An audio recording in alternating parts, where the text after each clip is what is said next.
Senhora presidente, colegas, eu estava ouvindo atentamente. Eu até acho, vereador Bressan, que não vai haver muita repercussão lá em cima, porque se eles não se respeitam nem entre eles, quem dirá a nós? Mas sim mostra para a nossa população a nossa posição. E este vereador é contra qualquer tipo de droga. Eu faço uma pergunta aqui dentro. Quem não conhece uma família destruída por causa da droga? Quem? Que levante o dedo. Quem? E esse usuário, que eu conheço muitos, que eu frequentei muito o Desafio Jovem, querem sair do vício e não conseguem. Então, primeiro ele se autodestruiu e depois ele destruiu toda a sua família. Hoje de manhã eu falei de um voto de pesar.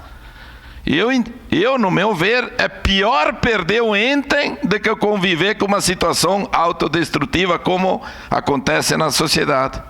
Eu estava falando com um pai na semana passada e ele disse, a mãe chora o tempo todo, várias vezes um amigo meu, tinha mulher, tinha filho, foi numa clínica várias vezes, já vendeu tudo caro e estava vendendo o colar do pescoço para comprar droga. Começou como? Como um cigarinho.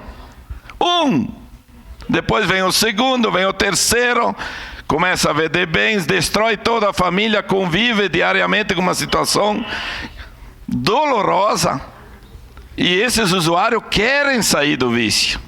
Já teve pessoas aqui dentro se manifestando ali da alegria de ter saído do vício, né, vereador Filho? Poderia citar, não vou falar, da alegria e se colocando à frente das instituições para poder tirar. Então eu sou contra qualquer... Na frente da minha casa, vários ganham comida e leite e troca por drogas.